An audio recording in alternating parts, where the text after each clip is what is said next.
Hey people, Craig here, MA Guitars. What we've got on the bench today is a Tanglewood TW28 CLN. It's one I've had off eBay. I think I paid $65 for this. Actually on the eBay and the listing it actually said it was in really good condition. But when it sort of came, I think it's on the G string,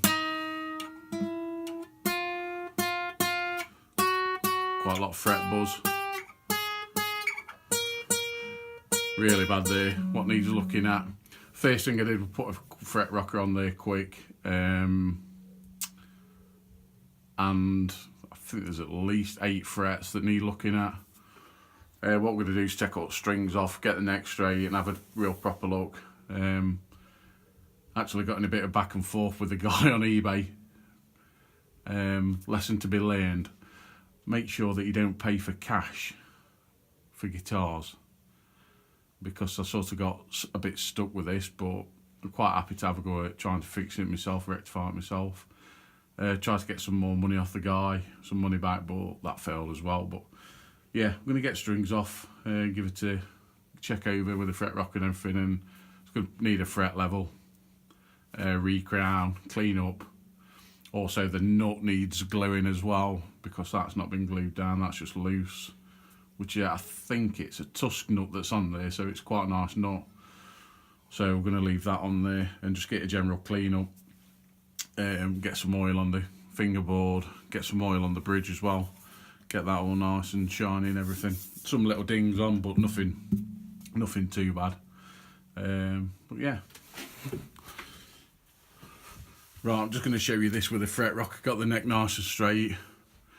We've basically got 1, 2, 3, 4, 5, 6, 7, 8, 10, 11, 12, 13, 14 frets that are high.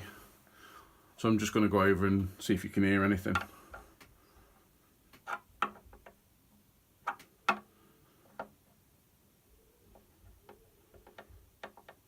Just a little bit.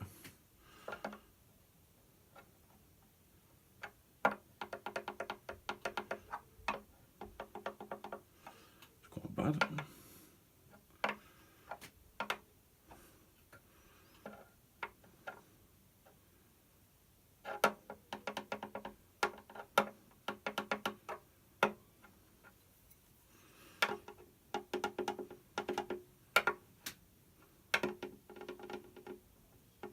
Another one bad. Another one.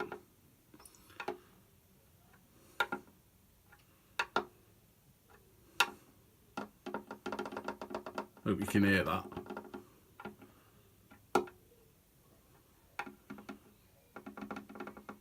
There, on it middle, on end, and then this one, it's in the middle, it's bizarre.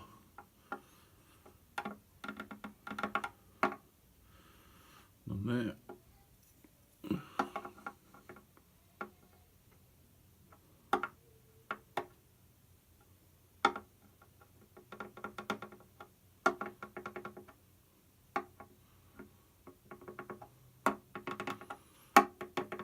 One all over, quite bad.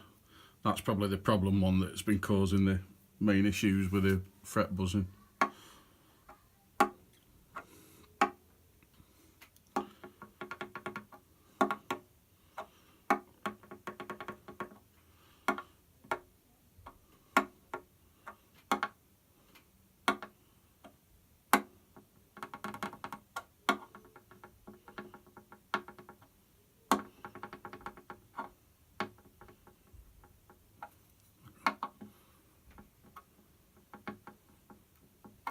Probably not pen on that one.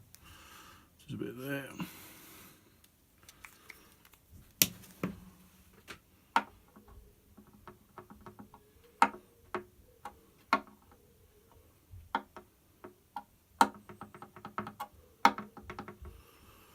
So yeah, 14 frets. Pretty shocking. It's a mixed bag all over. I think 13th fret's the worst one. The lot, I'm gonna have to fret level the whole lot. This is also first time I've done this as well, so just trying to video it, show people. I've learnt a lot off of Fret Friend, and Crimson Guitars. I watch their videos almost religiously. Try and get some tips and advice on how to do this. So this is my first try at it. Hopefully it'll go okay. So what we've done then, I've masked all the fretboard up. Put your masking tape first down the sides, then mask your frets up, and it'll make it easier to pull it off when you're finished. All I've done is I've gone over the spots where we've got high frets. I've used this tool off crimsonguitars.com, and all I've done is just taken a little bit of material off very gently, and then keep going over with your fret rocker. Make sure you've got no eye spots, and then always check the next one,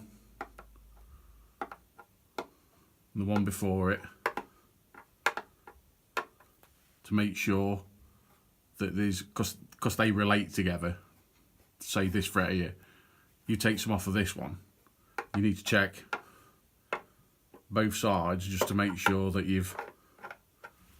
what you've taken off here hasn't made an effect on these two. I had about another 3 frets that I had to do a little bit of extra work on, so I've more or less done a little bit on everything.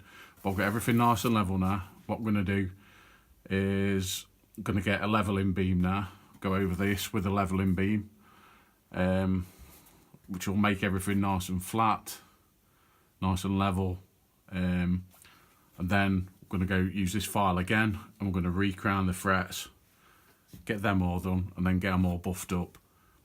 Just to make note of, I think it was a 13th fret and the 18th fret, they were really bad. I had to take more material off them than any others. So they were obviously the main problem issues with it, but yeah, we've had to do bits off for literally every fret, bar about 3 or 4, so we'll catch up later. So I've just done the polishing of the frets after the re-crown, and what I've used on these are the Crimson Guitar fret polishing rubbers. So you got your 4 different sizes. Got coarse, medium, fine, and super fine. I can't say how good these are, how good they are. I can't speak more highly about them. They're really good, really good. Really easy to use. All we've done here, I'll just show you with a super fine, is literally just go on the fret and just rub it like that. Start with coarse, go to medium, fine, and then super fine. And what we've got there, we've got some really high polished frets now. Not too bad price wise either, pretty decent price.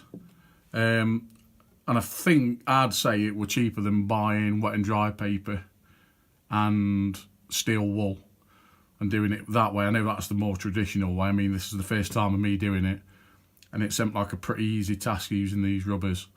And I'd say that they'd last for quite a while. If you were just doing this on your own guitars, they'd probably last you years, I'd have thought. But yeah, got a really good finish, really happy with that.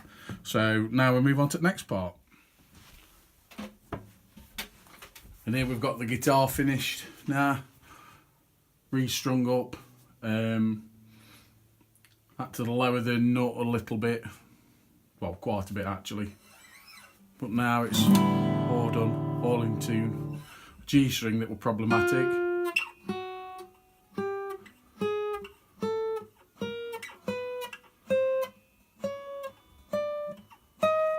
No problems whatsoever there.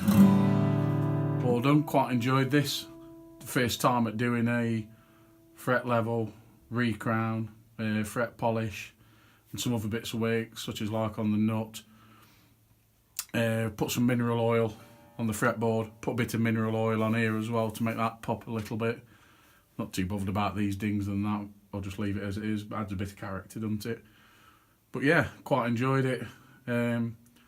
Thanks to Crimson Guitars for the parts, the file, all their videos, the fret rubbers, and thanks to Fret Friend as well for all his videos. It's been a learning curve, definitely. I can't wait to get on to the next one and crack at something else now. Cheers, guys.